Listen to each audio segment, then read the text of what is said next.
Hola, muy buenas tardes. Bienvenidos al noticiero del mediodía. Hoy es 27 de mayo del año 2021. Comparta con nosotros la próxima hora de informaciones. ¿Cómo estás, Junior? Muy bien, Diana. Buenas tardes para ti. Buenas tardes también para todos los que a esta hora están con nosotros. Comenzamos nuestra emisión y lo hacemos con los titulares.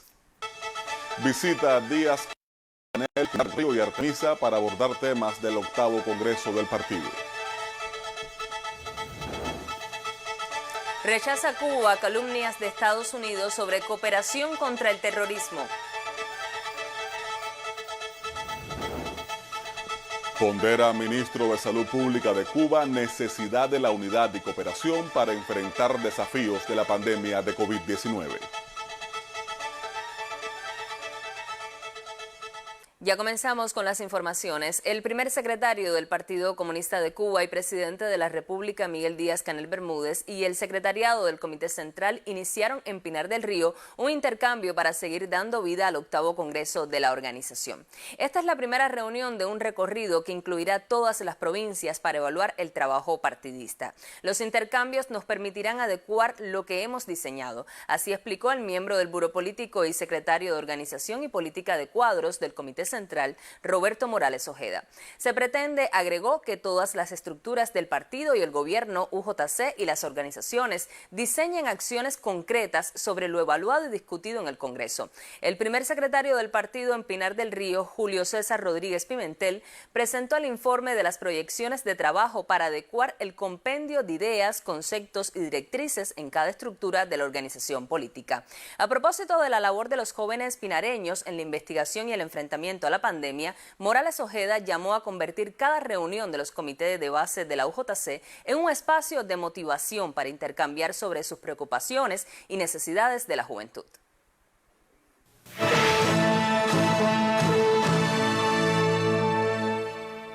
Damos lectura a la siguiente declaración del Ministerio de Relaciones Exteriores de la República de Cuba.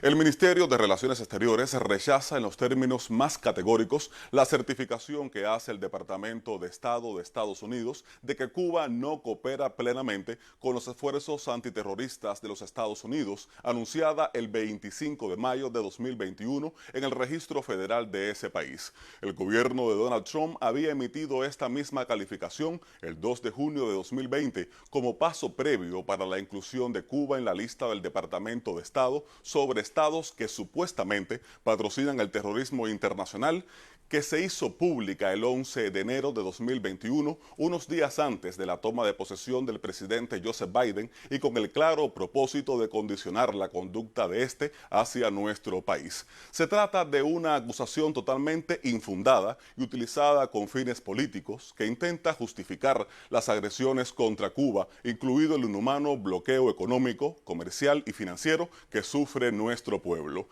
El ministerio rechaza igualmente la práctica unilateral y selectiva estadounidense de singularizar en listas arbitrarias a países con respecto al terrorismo, lo cual carece de legitimidad alguna y es contraria al derecho internacional y a la Carta de las Naciones Unidas. Nuestro país ha sido víctima de 713 actos terroristas, en su mayoría organizados, financiados y ejecutados por el gobierno de Estados Unidos o por individuos y organizaciones que reciben refugio o actúan con impunidad en ese territorio. Estos actos han costado la vida a 3.478 y provocado incapacidades a 2.099 ciudadanos cubanos. Los daños humanos y perjuicios económicos se calculan en 181.000 millones de dólares. El Ministerio de Relaciones Exteriores recuerda los diversos actos contra personal y representaciones cubanas en el exterior, entre ellos el ejecutado el 30 de abril de 2020 con el ametrallamiento a nuestra embajada en Washington, D.C., que puso en peligro la vida y la seguridad de los integrantes de la misión diplomática. El gobierno de los Estados Unidos aún no ha reconocido públicamente el carácter terrorista de ese ataque. Cuba refrenda en su constitución el repudio y la condena al terrorismo en cualquiera de sus formas y manifestaciones. Ha mantenido una actitud transparente e intachable en la lucha contra el terrorismo, así como ha manifestado la disposición de cooperar con autoridades estadounidenses como lo hace con otros países. Es algo que conoce perfectamente el gobierno de Estados Unidos. Existen ejemplos concretos de esa voluntad en el marco de instrumentos bilaterales vigentes y al amparo del derecho internacional. Mantiene su compromiso con el proceso de paz en Colombia, a pesar de ser víctima de reiterados actos inamistosos y deshonestos políticamente motivados. El gobierno del presidente Joseph Biden ha dicho públicamente que aunque Cuba no es un tema de alta prioridad, está en curso un proceso de revisión de la política hacia nuestro país. Si Cuba no es una prioridad y esta revisión no ha concluido, ¿cómo explica el Departamento de Estado la singularización infundada y mendaz de nuestro país con respecto al tema del terrorismo? ¿Cómo justifica que se continúen aplicando las 243 medidas coercitivas unilaterales adoptadas por el gobierno de Trump, que incluyen el incremento de la persecución financiera y otras medidas de carácter extraterritorial? El secretario de Estado debería confesar que son las autoridades estadounidenses las que se han negado a cooperar con Cuba en el enfrentamiento al terrorismo, lo que está debidamente documentado. El gobierno de Estados Unidos nunca ha devuelto a nuestro país a uno solo de los fugitivos de la justicia cubana, ni siquiera ha juzgado a alguno de ellos por crímenes y los actos terroristas cometidos contra nuestro pueblo y ciudadanos de otros países. La inclusión de Cuba en la lista de países que no cooperan plenamente con los esfuerzos estadounidenses contra el terrorismo constituye una acción irresponsable y vergonzosa. Cuba no modificará su compromiso con la paz y persistirá en sus esfuerzos en la lucha contra el terrorismo. La Habana, 27 de mayo de 2021.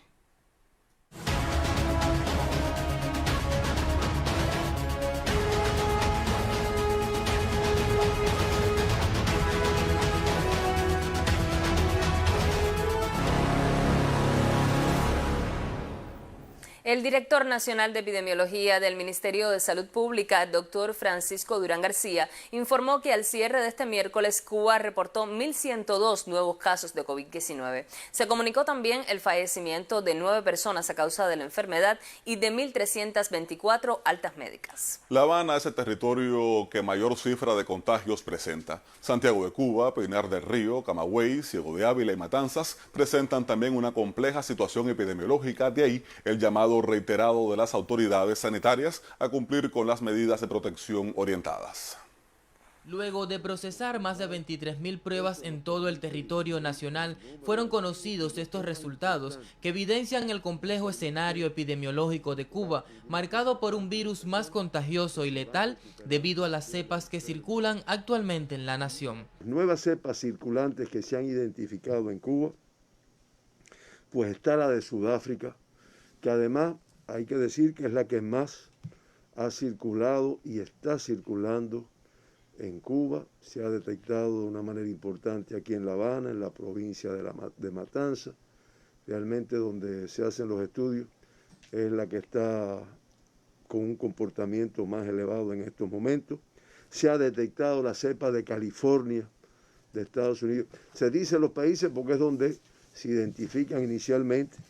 Se ha detectado la cepa del Reino Unido y se detectó también la cepa que se llama de Wuhan, China. Los especialistas reiteran el llamado a cuidar los grupos más vulnerables y advierten sobre la necesidad de disminuir la cifra de contagios diarios que actualmente rondan los 1.000 casos, una situación que se puede controlar si enarbolamos como principio la autorresponsabilidad. De esta forma, Cuba, con 137.730 pacientes diagnosticados en todo el transcurso de la pandemia, mantiene ingresado el 4,7% de todos los diagnosticados, 6.555.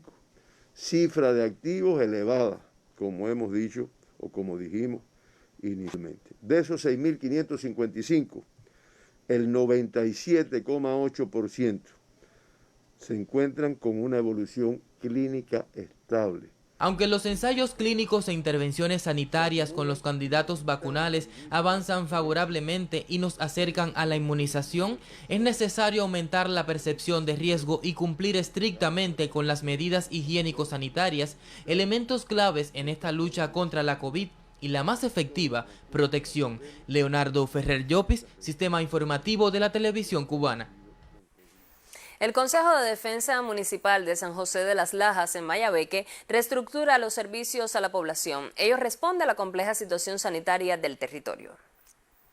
Con una alta tasa de incidencia de la COVID-19, el Consejo de Defensa Municipal de San José de las Lajas, cabecera provincial de Mayabeque, implementa una serie de medidas orientadas a la reestructuración de los servicios para limitar los contagios durante el rebrote que atraviesa la provincia. Los restaurantes y las cafeterías mantienen sus servicios para llevar hasta las 2 de la tarde y continúan su servicio a domicilio hasta las 4 de la tarde.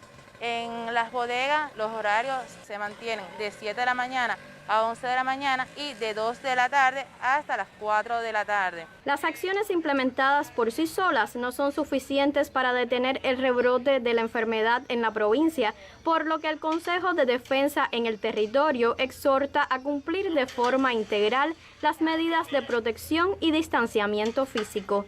Desde Mayabeque, Yaremi Madero, Sistema Informativo de la Televisión Cubana. El Hotel Louvre de la ciudad de Matanzas vive un proceso de reparación que permitirá dotarlo de nuevas habitaciones. Sobre el avance de las obras le contamos más adelante en este noticiero.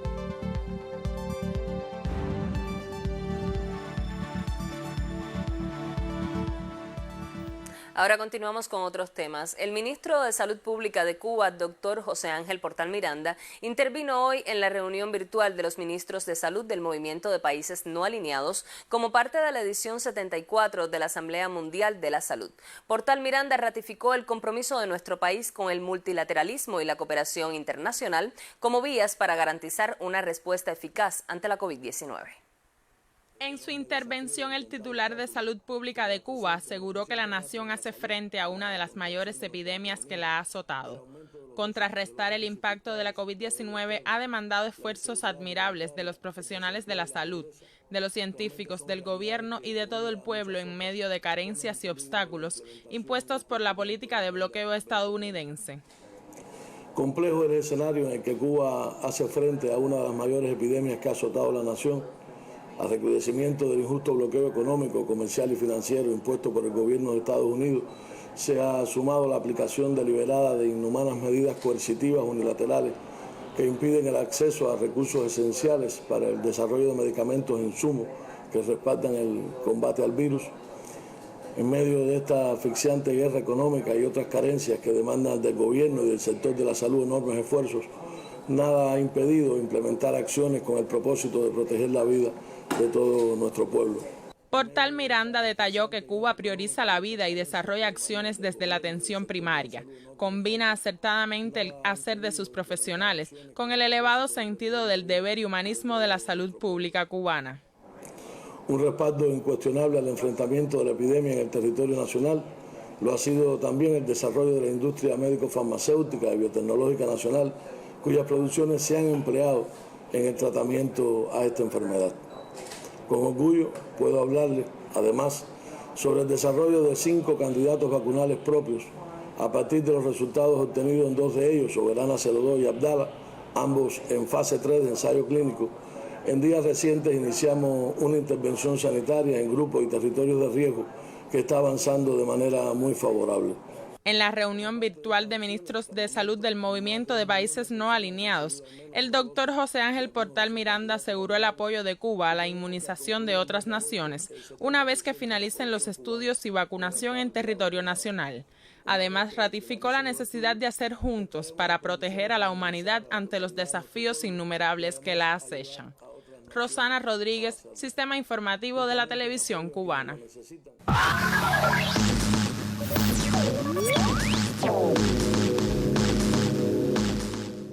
Revisamos temas del acontecer internacional. La alta comisionada de la ONU para los Derechos Humanos, Michelle Bachelet, aseguró que los bombardeos de Israel contra la Franja de Gaza pueden representar crímenes de guerra. De acuerdo con la funcionaria, los ataques tendrían esa categoría si se demuestra el impacto indiscriminado y desproporcionado en la población e infraestructuras civiles. Bachelet manifestó además que no existen pruebas de la presencia de grupos armados en las instalaciones atacadas por Israel. Asimismo, indicó que los cohetes disparados por Hamás no distinguen entre civiles y objetivos militares. En otros temas, Estados Unidos insiste en acusar a China por la propagación del nuevo coronavirus. El presidente estadounidense Joe Biden pidió a las agencias de inteligencia nuevos informes sobre el surgimiento de la COVID-19. Ante esta petición, China respondió. Una televisora extranjera amplía. El presidente estadounidense Joe Biden ordenó el miércoles a los servicios de inteligencia entregar un nuevo informe sobre el origen del coronavirus en los próximos 90 días.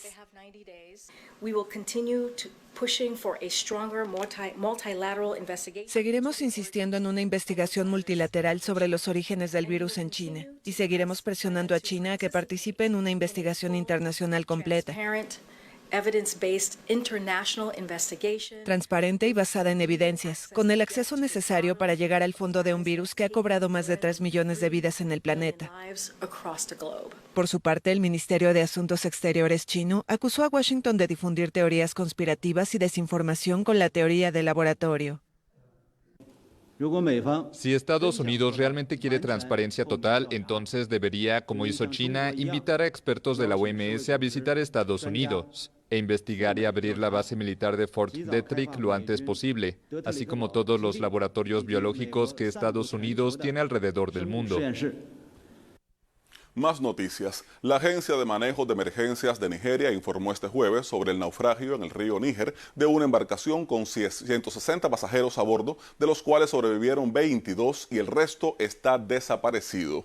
Las autoridades nigerianas atribuyeron el hecho a una posible sobrecarga de mercancías que lo desbalanceó y volcó. El barco cubría la ruta hacia los mercados de Kebbi y la mayoría de los pasajeros eran comerciantes. Un vocero de la presidencia del país africano catalogó de tragedia lo acontecido, lamentó la pérdida de vidas humanas y transmitió a sus familiares sus condolencias. Y el Comité Judicial Supremo de Elecciones en Siria evaluó de exitosa la jornada de votación que vivió el país árabe este miércoles. El periodista Fadi Maruf amplía desde Damasco. Concluyó con éxito el proceso de votación en las elecciones presidenciales de Siria. Actualmente se está efectuando el escrutinio y conteo de los votos, que concluyó en algunas provincias, mientras avanza en otras. La Comisión Electoral General afirmó que el proceso transcurrió con calma, sin que se registrara ningún incidente en ninguna de las urnas del país. En virtud de la Ley Electoral General, los resultados deberían darse a conocer dentro de 3 días desde que se finalice la votación. La Comisión Suprema Electoral también agradeció al pueblo sirio por su masiva participación en esta cita electoral y afirmó que eso demuestra su compromiso con la Constitución del país. Desde Damasco, Siria, reportó Fadi Maruf, corresponsal de Prensa Latina para el Sistema Informativo de la Televisión Cubana. En nuestro continente, el presidente de Venezuela, Nicolás Maduro, ratificó su disposición de dialogar con sectores radicales de la oposición del país. Maduro planteó 3 condiciones para realizar el diálogo. Estoy de acuerdo, lo ratifico, con una gran mesa de diálogo nacional. Estoy de acuerdo que participe el gobierno de Noruega. Estoy de acuerdo que se inviten a diversos sectores internacionales.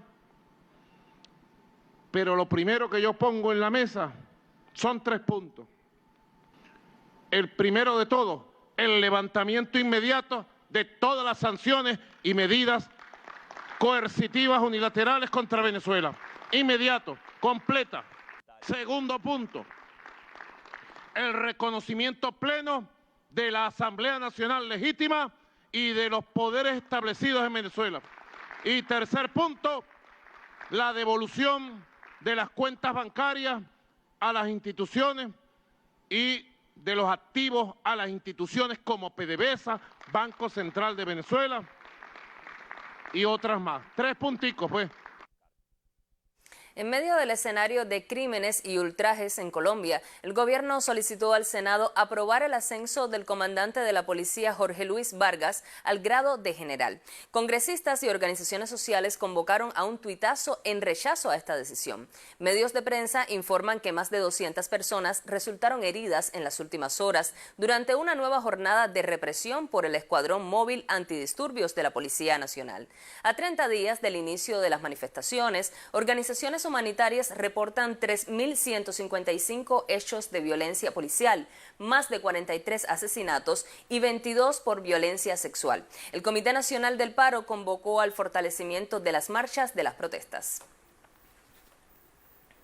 Y precisamente, Diana, hoy tuvo lugar la votación en el Senado colombiano de la moción de censura contra el ministro de Defensa, Diego Molano, interpuesta a causa del tratamiento de guerra que le han dado a las protestas sociales que exigían su salida del cargo. Con 69 votos en contra y 31 a favor, la moción no prosperó. Esto pudiera avivar la indignación de los manifestantes que ya cumplen este 27 de mayo un mes de paro nacional que, entre otras muchas demandas, exigen un cese de la violencia policial. Con el seguimiento al tema, la periodista Anisley Torres.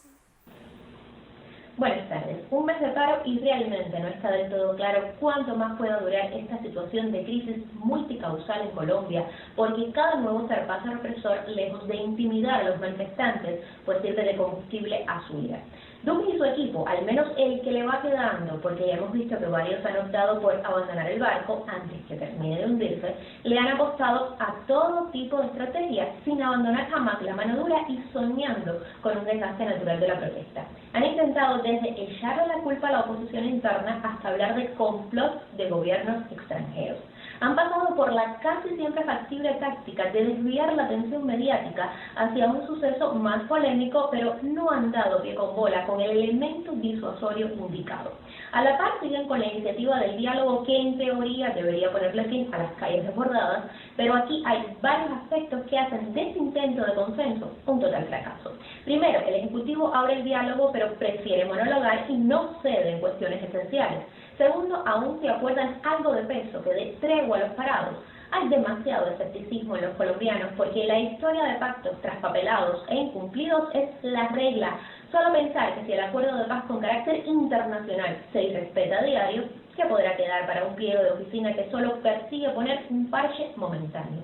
Y tercero, el gobierno conversa con unos representantes de la contraparte que está mejor organizada, la que responde a gremios sindicales u organizaciones sociales, pero lo que hay en las calles del país es muchísimo más. Hay otro segmento de indignados sin líderes ni estructuras y sí muchísimo malestar que no ha sido reconocido ni invitado a ser un interlocutor legítimo, porque sobre este grupo, mayormente nutrido de jóvenes, la generación de los desempleados y sin futuro, pesa el discurso oficial de vándalos y terroristas relacionados con grupos armados ilegales. Y son a su vez el eslabón más importante y que le es funcional a los intereses del gobierno. Al gobierno le interesa segmentar la protesta para desmentir que se trata de una efervescencia social de grandes dimensiones. Al gobierno también le interesa que una parte de la ciudadanía aborrezca lo que está sucediendo y por eso magnifica los hechos violentos que efectivamente sí se han dado, pero cuya naturaleza y autores son tan oscuros como el hecho en sí. Es entonces que se habla menos de los reclamos populares y mucho más de esa violencia, del bloqueo a carreteras que impiden el suministro de alimentos y los servicios básicos para la vida, de la inestabilidad que repercute en el abandono de los inversores, la desconfianza crediticia, los saqueos que provocan pérdidas millonarias al patrimonio nacional y que las protestas frenan la vacunación y entorpecen el flujo de ambulancias que salvan vidas, todo es verdad. Eso es lo que se subraya en la narrativa oficialista y visto así, echa por tierra la otra parte de la moneda, la de comunidades que sin bloqueo alguno tampoco reciben lo básico para vivir. Gente muriendo de COVID y sin acceso a vacunas en la más pacífica de las circunstancias y un gobierno que a la hora de ajustarse el cinturón se lo aprieta a las familias y se lo deja bien holgado al empresariado. Que la cosa va en picada ya lo entendieron todos los ministros y funcionarios que le han dado la espalda a Duque porque no había coartada medianamente creíble que tapara las atrocidades de la fuerza pública contra la gente con armas de guerra en plena calle que no dudan en usar. Es lo que ha llevado al ministro de Defensa a estar en tela de juicio ahora mismo ante el Congreso, donde se ha demostrado que esa violencia no es solo cosa callejera. Hasta los congresistas casi se van a las manos porque definitivamente violencia engendra violencia por doquier. Y entre los escurridizos en este sálvese quien pueda está el que fuera alto comisionado de paz, que no por gusto era llamado por no pocos comisionado de guerra. Este personaje, Miguel Ceballos, ha aprovechado el río revuelto para presidenciarse, la verdadera ambición oculta y mostrarse como la mejor opción entre el uribismo, al que ahora ataca traperamente, y la izquierda petrista, que siempre ha acribillado con sus fuerzas en discursos de odio. Y a pesar de la componente de la derecha toda, hablo del gobierno y de los partidos afines de derecha, por poner la cara de Gustavo Petro ardiendo en primera plana, señalándolo directamente y sin medias tintas de culpable de todo este levantamiento, de financiarlo, de avivarlo, el senador y aspirante a las presidenciales de 2022 sigue liderando la intención de voto, con el valioso antecedente de, en la contienda pasada, pisarle muy de cerca los talones al mismísimo Duque, quien ahora sufre una desaprobación superior al 70%. Y le ha dado hasta por inventarse entrevistas en inglés a Duque para versionar su Colombia y mandar a su vice, ahora en dobles funciones, también como canciller apagafuegos, a Washington. Y esto a calmar los ánimos sobre lo que evidentemente se le ha ido de las manos y no acaba de manejar bien, mucho menos aceptar. Así como le cuento, buenas tardes.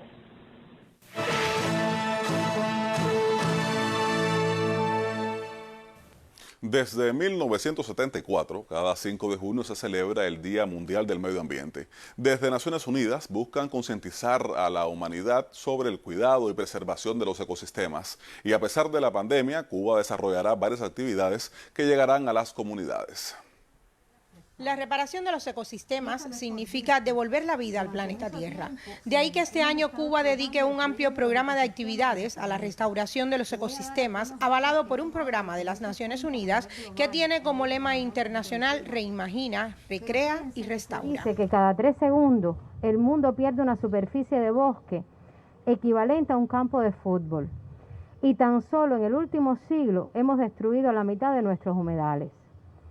Que el 50% de nuestros arrecifes de coral se han ido perdiendo y para el 2050 podría desaparecer hasta el 90%, incluso si el calentamiento global se limita a un aumento de 1,5 grados. Reimagina tu entorno será una jornada que pretende comprometer a toda la sociedad con la preservación del medio ambiente, sensibilizar la necesidad de su cuidado. Este año ha sido dedicado por las Naciones Unidas para la restauración de los ecosistemas y justamente el 5 de junio se inicia el decenio a la restauración de los ecosistemas, así se ha llamado, hasta el año 2030. El mundo estará trabajando en función de restaurar nuestros ecosistemas, dado las peculiaridades que tiene cada uno de los países. Durante esta jornada se reconocen las buenas prácticas ambientales en el país, como la rehabilitación de las playas, rehabilitación de los manglares en la costa sur de Artemisa y Mayabeque, rehabilitación de las áreas mineras y recuperación de áreas degradadas de la agricultura.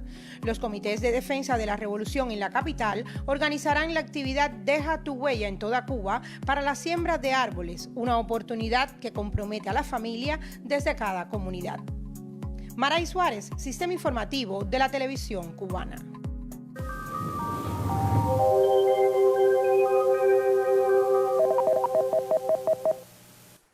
Buenas tardes. Las altas presiones oceánicas continúan dominando las condiciones del tiempo sobre Cuba y mares adyacentes, imponiendo un régimen de viento del región nordeste que continúa transportando nublados bajos desde el mar hacia zonas de la costa norte del extremo oriental, generando durante la madrugada y la mañana la ocurrencia de chubascos y lluvias de manera ocasional que en horas de la tarde se extienden a zonas del sur oriental del país, pero relacionado principalmente con el fuerte calentamiento del día y factores locales. El mayor acumulado en las últimas 24 horas en Manzanillo, en la provincia de Granma, con 93 milímetros de precipitaciones, lluvia esta localmente intensa. Los nublados altos se han incrementado desde la mañana de hoy en el occidente, también en el centro del país, relacionado con fuertes corrientes del suroeste, nublados altos que no generan precipitaciones, pero en horas de la tarde se incrementará la nubosidad baja en algunas localidades del sur oriental, generando también chubascos y tormentas eléctricas. El pronóstico del tiempo para la tarde de hoy estará parcialmente nublado en gran parte del país, se nublará en localidades del sur oriental con algunos chubascos y lluvias que serán más aislados en el resto resto del territorio.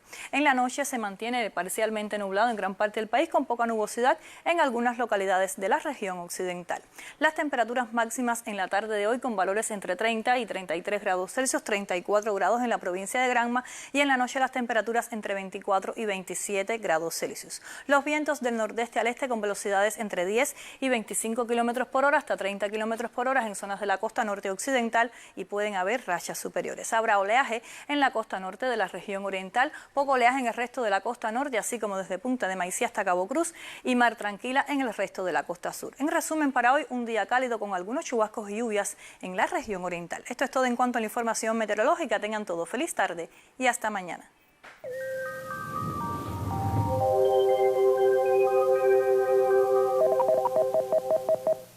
Lo adelantábamos hace unos minutos, la ampliación del Hotel Louvre en la ciudad de Matanzas continúa en una segunda etapa para sumar nuevas habitaciones y servicios en función de potenciar el turismo de ciudad. El antiguo edificio Domingo del Monte en la ciudad de Matanzas transforma sus añejas paredes e interiores gracias a la intervención de brigadas de Imprestur. Estamos trabajando en albañilería y terminaciones, todo lo que es enchape de paredes y pisos, tanto en los baños de habitaciones como en las áreas de pasillo, para después ir a las áreas públicas como parte de la secuencia. La obra, como parte de la ampliación del Hotel Louvre, dispondrá en planta baja de servicios de peluquería, podología y spa. En el primer nivel habrá 9 habitaciones y en el segundo un snack bar mirador con vistas a la ciudad. Las instalaciones se trabajan en hidrosanitaria y eléctrica, la corriente es débil.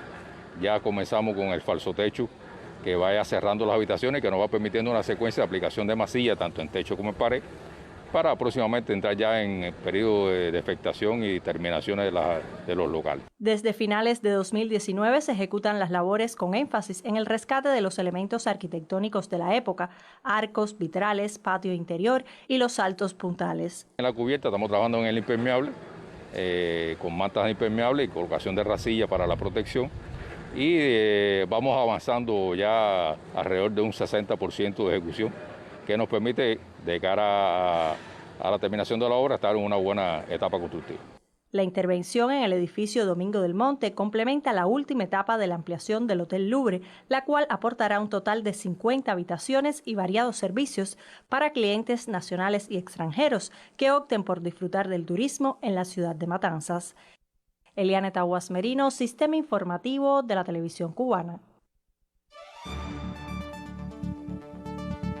Sucesos extraordinarios ocurrieron en la vida del mayor general del Ejército Libertador, Henry Riff. Quiso la historia que varios de esos hechos acontecieran en el mes de mayo. Gladys Rubio los aborda en la crónica de cierre de este noticiero.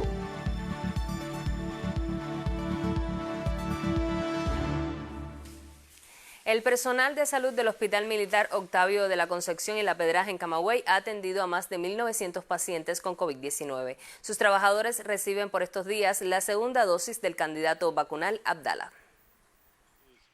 Como en otros centros vacunales de la provincia de Camagüey, en el Hospital Militar Octavio de la Concepción y La Pedraja se administra la segunda dosis de Abdala. Aquí son inmunizados como parte de esta intervención sanitaria quienes laboran en zona roja atendiendo a pacientes positivos a la COVID-19, tanto personal médico como de servicios, en total más de 570.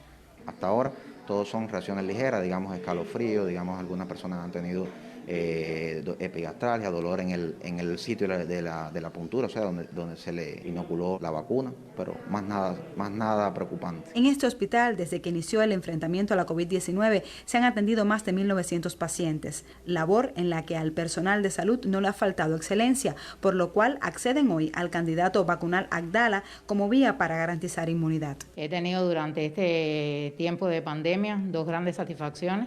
La primera, haber sido trabajadora del área roja durante 6 rotaciones consecutivas. Y la segunda, haber recibido la primera dosis del candidato vacunal Abdala. Algo nuevo para nosotros, porque ya digo, durante este periodo de graduada, nunca, como siempre he trabajado en la atención secundaria, nunca el hospital había estado inmerso en una campaña de vacunación como esta que estamos realizando. Es este el resultado del humanismo de la revolución y de la calidad profesional de nuestros científicos. En Camagüey, Yeter Palmero, Sistema Informativo de la Televisión Cubana.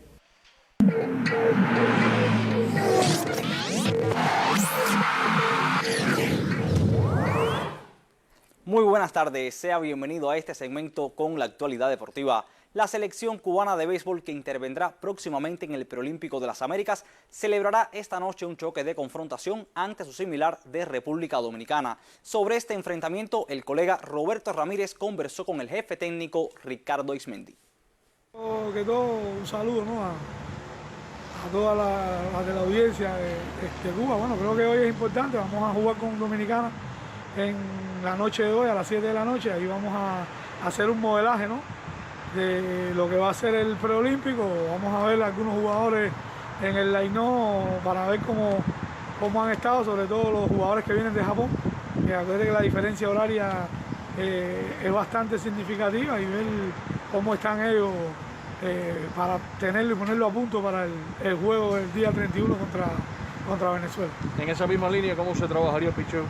Bueno, ahí ya en la reunión técnica de ayer estuvimos viendo, vamos a trabajar alrededor de entre 35 lanzamientos los lanzadores abridores, y después vamos a ir con el bullpen trabajándolo hasta llegar a lo que tiene establecido el cuerpo técnico de la selección nacional. Y a propósito de la llegada de la selección antillana a suelo norteño, la Federación Cubana de Béisbol informó que el jugador César Prieto Echevarría abandonó nuestra delegación asistente al torneo preolímpico con sede en Florida, Estados Unidos. Señala la nota de prensa publicada por el sitio oficial del INDER que su decisión, contraria al compromiso contraído con el pueblo y el equipo, ha generado repudio entre sus compañeros y demás miembros de la delegación, dispuestos a sobreponerse al lógico impacto de un hecho ajeno a la mayoritaria voluntad de ser fieles a la patria y a la misión con la que viajamos al evento. Consideramos oportuno recordar que el estímulo a este tipo de comportamiento ha marcado las muchas agresiones gestadas contra nuestro deporte, víctima del accionar de mercaderes y traficantes favorecidos por la decisión del gobierno de los Estados Unidos de inhabilitar el acuerdo destinado a normalizar la inserción de nuestros jugadores en los circuitos de la MLB, concluye la nota. Seguimos hablando de béisbol, pues el equipo Cuba debutará el 31 de mayo ante Venezuela y un día más tarde rivalizará con su similar de Canadá. Más información sobre este último equipo nos la brinda el colega Dulier Reyes. Liderada por el veterano manager Ernie White, la plantilla canadiense cuenta con una combinación de exjugadores de grandes ligas, incluidos Andrew Albers, John Axford, Chris Leroux, Scott Mathieson, Dustin Mulliken y Scott Richmond, así como 12 jugadores del equipo ganador de la medalla de plata en los Juegos Panamericanos de Lima 2019. Es sin dudas una escuadra de mucha experiencia a base de jugadores que están familiarizados con el béisbol internacional.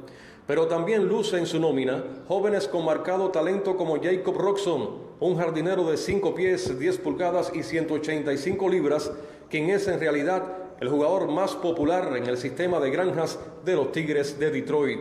Roxon recientemente en la clase AAA estuvo liderando la Liga del Este con un promedio de 442 en 13 partidos y también encabezó la liga con un porcentaje de envasado de 586. Los canadienses siempre han sido dueños de una potente tanda zurda que obligan a los rivales a dibujar estrategias para neutralizarla. Duliel Reyes, Sistema Informativo de la Televisión Cubana.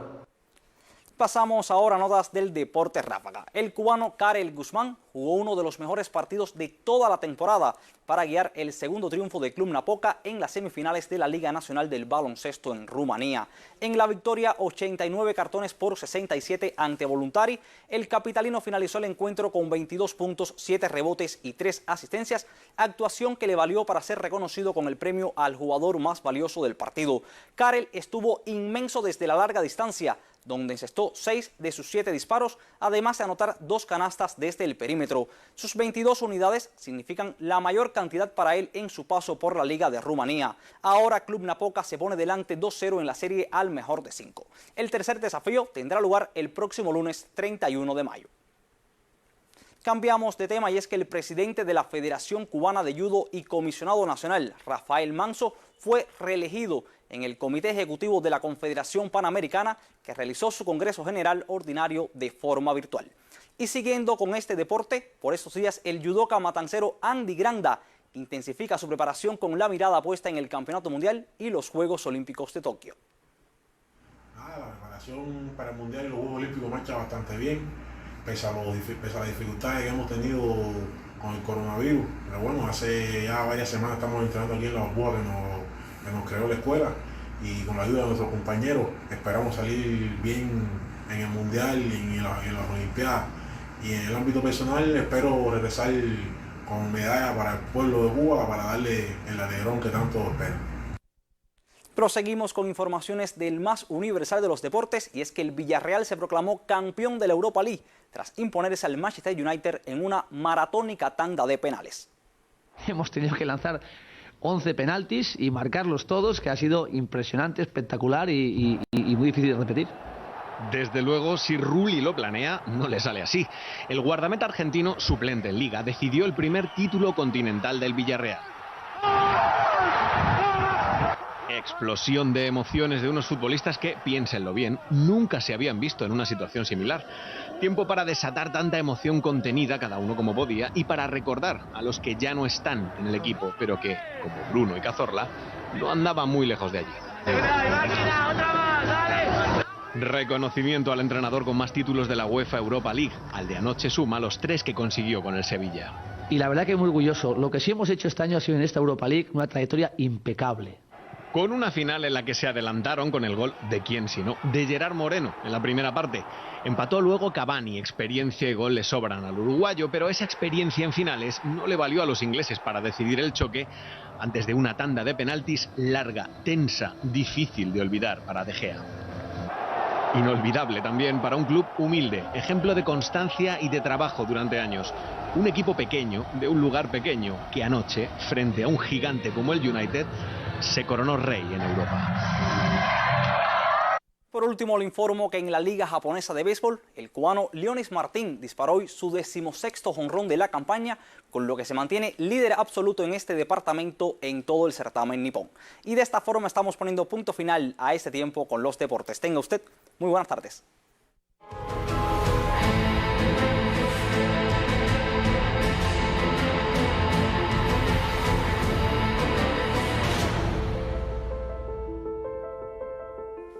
Camagüey tiene en el municipio de Sierra de Cubitas un programa de riego agrícola que garantiza mejores rendimientos de las producciones.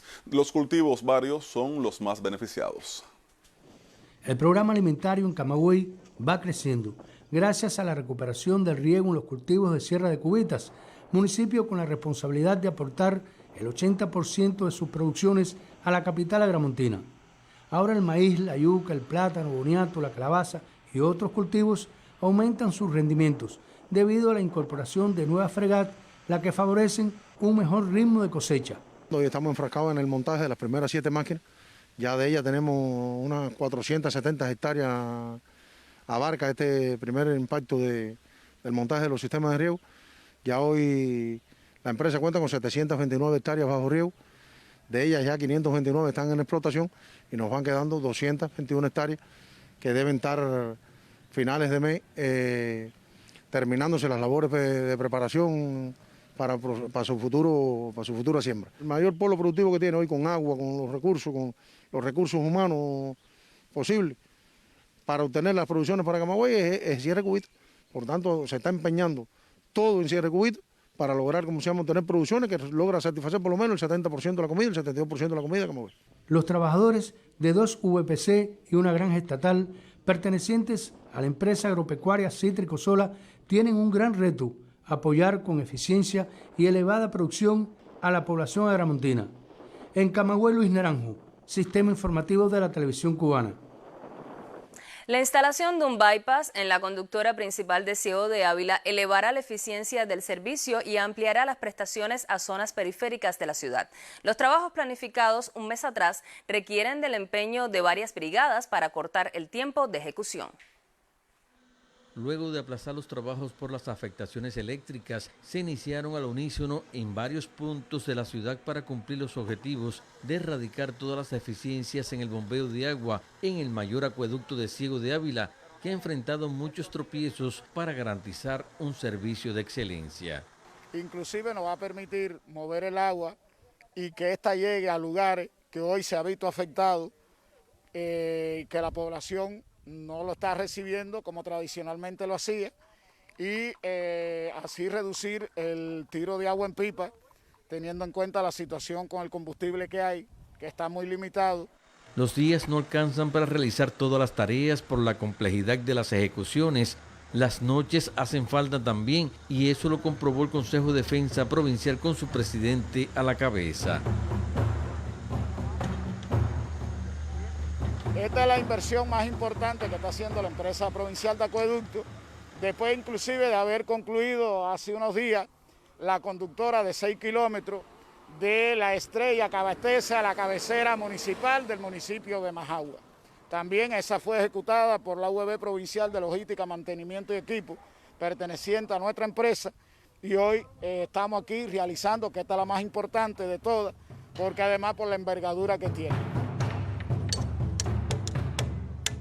Aunque la premura asiste a todos los trabajadores propios de acueducto y alcantarillado, los del contingente Cuito Cuanavales y otros colectivos de apoyo, pero la calidad debe prevalecer para cubrir las expectativas de una población que se sirve aún de redes hidráulicas en el centro de la ciudad con más de 50 años que necesitan de estrategias bien estudiadas.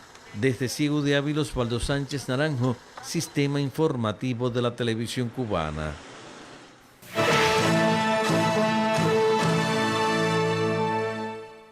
Las clases presenciales correspondientes al curso escolar 2020-2021 reiniciarán en Las Tunas en los próximos días. En el proceso docente aplicarán rigurosas medidas de bioseguridad para evitar contagios en los centros escolares. Con la aprobación del Grupo Temporal de Trabajo para la COVID-19 en la provincia y según indicaciones del Ministerio de Educación, en Las Tunas reiniciarán las clases para 9º grado del municipio capital el próximo lunes.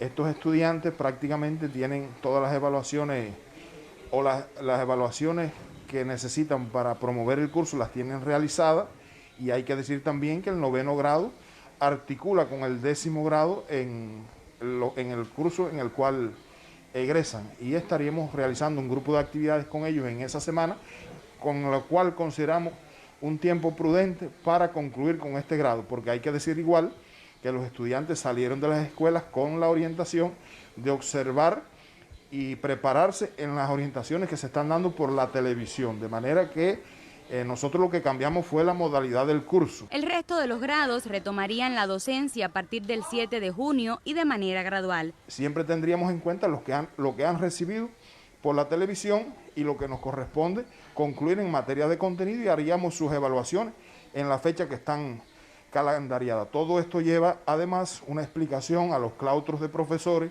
a los directores de las instituciones, que lo vamos a hacer a partir del día de mañana aquí en el municipio de Las Tunas, y también escuelas de educación familiar que la próxima semana vamos a sostener, y oportunamente se le informará a la familia para que acuda a estas escuelas de educación familiar donde vamos a dar los detalles.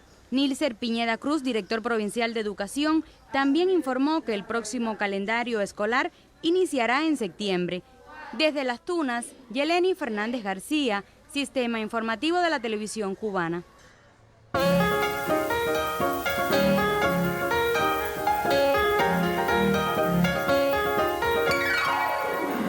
Buenas tardes. La primera bailarina, maitre y Premio Nacional de Danza, Eloy Paraujo, celebra su 80 cumpleaños este 27 de mayo. Su vocación por el arte de las puntas surgió a los 7 años y desde entonces ha cosechado éxitos por todo el mundo, como intérprete y pedagoga, siendo una de las figuras más respetadas, admiradas y queridas en el mundo del ballet. El arribo a 8 décadas de vida obliga a una mirada a los inicios, al porqué la dedicación a un arte sublime como el ballet. La gran maitre Eloy Paraujo, joya del Ballet Nacional de Cuba, vive el presente, pero su relación con el pasado salva la maravilla de otros tiempos. Se aglutinó un pequeño grupo alrededor del maestro de Fernando, y que nos convertimos, con el pasar de los años, yo creo que fuimos un poco sus conejillos de India, porque experimentaba con nosotros un poco todas esas ideas que él tenía de cómo crear una escuela cubana de ballet. En ella cristalizaron los conocimientos acerca de la danza académica de maestros como León Foquín y Alberto Alonso en la Escuela de Ballet de la Sociedad Pro Arte Musical en La Habana. Pero luego Fernando y Alicia Alonso la guiaron hacia la trascendencia.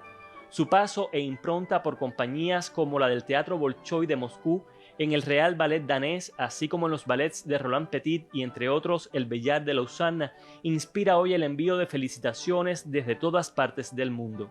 Desde aquí, desde Moscú, te felicito, deseándote todo lo mejor. Salud, gloria, la gloria que cosechaste aquí en este teatro Bolshoi. Felicidades, Loipi, todo lo mejor hoy y siempre. Que cumplas muchos más. Te deseo todo lo mejor del mundo y muchísimas felicidades. Un fuerte abrazo, millones de besos. Te quiero siempre. Tú eres una bailarina completa. De todas, la más sensual. Yo siempre digo que tú pareces salir de un suizo egipcio. Muchas felicidades por tu 80. Loipi, muchas felicidades. Muchas felicidades, Loipa. Maestra, que su magisterio y sabiduría nos sigan engalanando. Que tengas mucha salud, que tengas bienestar, que sigas teniendo éxito en tu trabajo. Un fuerte abrazo, que ya te lo daré en persona. Felicidades. Nombre de mérito en la historia de la danza, Loipa Araujo tuvo siempre a su país como el lugar donde inició, continuó y desarrolló su vocación en el arte de las puntas. Aquí aún atesora su casa, el Ballet Nacional de Cuba, para el cual advierte retos en su camino hacia el futuro. Siempre lo he dicho, cada generación aportará lo que tiene que aportar. Y entonces esta es una generación que tendrá que hacer su aporte a la historia del Ballet Nacional de Cuba. Dairon Bermúdez, Sistema Informativo de la Televisión Cubana. Continuamos con una lamentable noticia del ámbito del ballet. Hoy falleció Carla Fracci, una de las bailarinas más famosas del mundo, a los 84 años. Fue invitada en compañías y festivales de danza de todo el mundo, donde estrenó trabajos de diferentes coreógrafos. Colaboró con el American Ballet Theatre, dirigió el Cuerpo de Baile de Nápoles, la Arena de Verona, fue la gran diva del Teatro La Scala de Milán, compañía que a propósito de su muerte emitió un comunicado oficial donde refiere: el teatro, la ciudad y la danza pierden a una figura histórica, legendaria, que ha dejado una marca fuertísima en nuestra identidad y ha dado un aporte fundamental al prestigio de la cultura italiana en el mundo. La bailarina sostuvo una relación de amistad con Alicia Alonso y en 1974 debutó en nuestros escenarios durante el 4º Festival Internacional de Ballet de La Habana.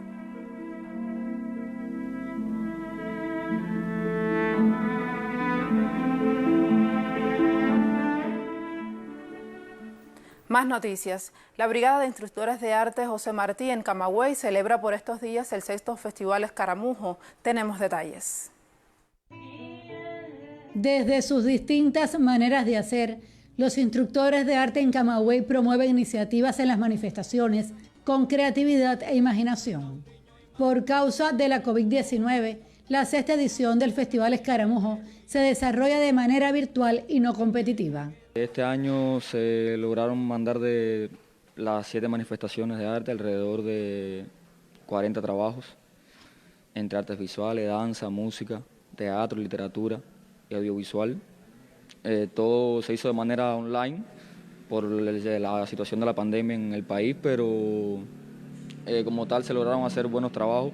El encuentro estimula el desarrollo de los procesos creativos en la Brigada José Martí. A través del Festival Escaramujo se continúa desarrollando un sistema de conocimientos para transmitir la cultura con una visión integradora, donde se combinan pedagogía y creación artística. En Camagüey, Aime Amargós, Sistema Informativo de la Televisión Cubana.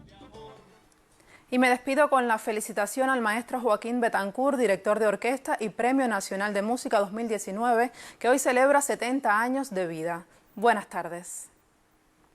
También para ti, Esther. Continuamos con otra información. Bueno, es que Henry Riff llegó con 19 años a Cuba y al morir con 26 era mayor general del Ejército Libertador. La vida mambisa de este joven, nacido en Estados Unidos, está llena de heroísmo y de sucesos extraordinarios. Varios de los hechos que marcaron su existencia ocurrieron en el mes de mayo. En mayo, pero hace 150 años, Henry Riff ya mostraba toda su valía como combatiente en la caballería mambisa camagüeyana, a la que había ingresado semanas antes, subordinado directamente al mayor general Ignacio Agramonte.